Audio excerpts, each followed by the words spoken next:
Oh, hello. My name is Ernest Hemingway. Welcome to Unrevealed Excerpts, where I read portions from my many, many books that were cut by my editors, so that you may enjoy them for the very first time, as they were meant to be, unadulterated. With your permission, I shall read to you from my award-winning novel, The Old Man and the Sea.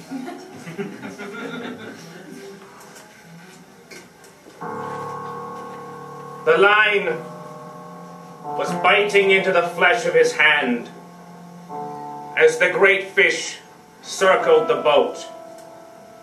Above him, the blinding sun left its mark across his back, unfettered by storm or cloud. He knew if he gave slack, he would capsize.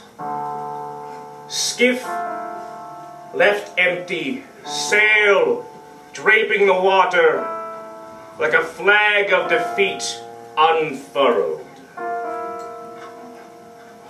In that moment, the great sturgeon burst towards heaven, its scales glimmering as it danced in the air.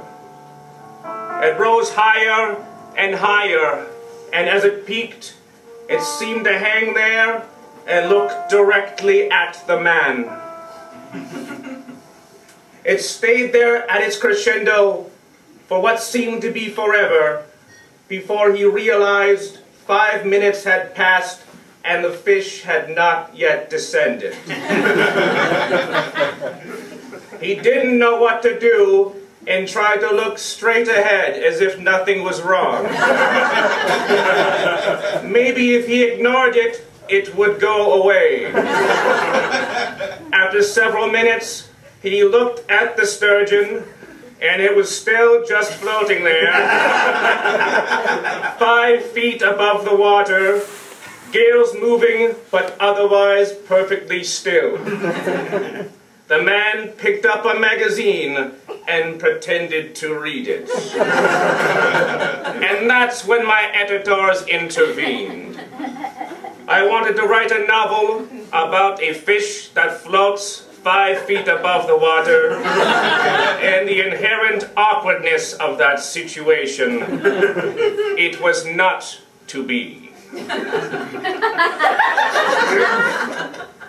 I shall now read to you an excerpt from my other award-winning novel, The Sun Also Rises. The bowl was a mass of sweat and trampling red rage. The late afternoon sun glanced across the matador's forehead, but for a small rivulet of perspiration, he was the motionless embodiment of artistry.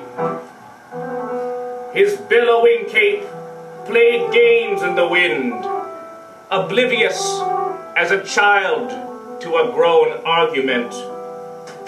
It was then the bowl charged, nostrils flared, eyes wide and wet.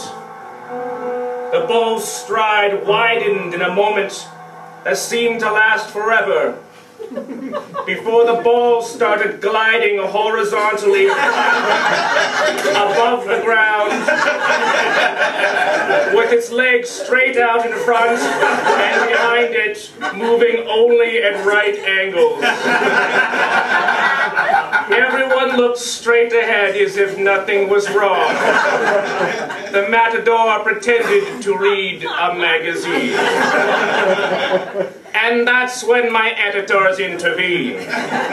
I wanted to write a novel about a boat that floats and moves at right angles only, and the awkwardness inherent in that situation. It was not meant to be.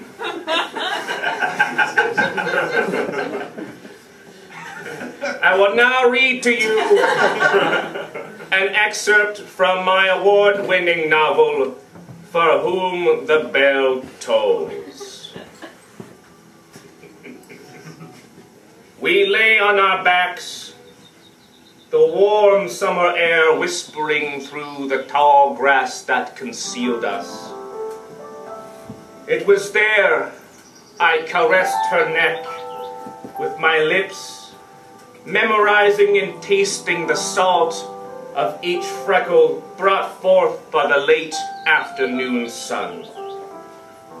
The sky was bright above, revealing no concern, and lighting the grass with gold, warmth, and memory.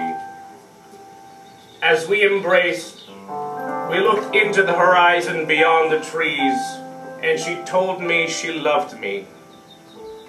I said I loved her as well, and it was then in the distance we saw a small boy on a horse, looking straight ahead, rising vertically into the air. The boy was trying to pretend like nothing was happening, but the otherwise motionless horse kept lowering and rising, and lowering, and then finally lowering out of view, and then all we saw was his cowboy hat lifting straight up into the sky and into the clouds with a boop sound.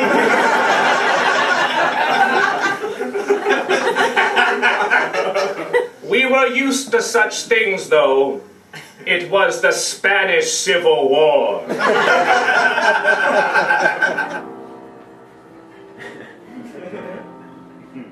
New York, 1937. The swing era was in full swing. Hitler was doing his thing in Europe, which was certainly none of our business. And your peppermint patties were still 12% cocaine. I was on a case, hanging out at a local dive bar when she walked in. She was a bombshell, legs that went on forever, and golden locks that drifted everywhere. She was so beautiful it hurt my feelings. She had a sad look in her eyes. I had to be careful. Weeping dames are where babies come from.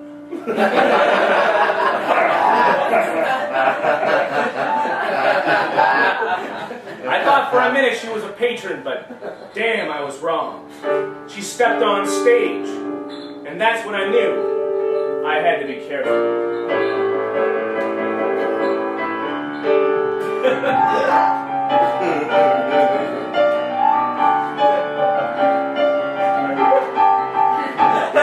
One day when I was walking in the summer haze, a man was driving by and then I met his gaze. He licked his lips and mopped his brow as he looked at me. And then he crashed his family into an oak tree. I'm dangerous.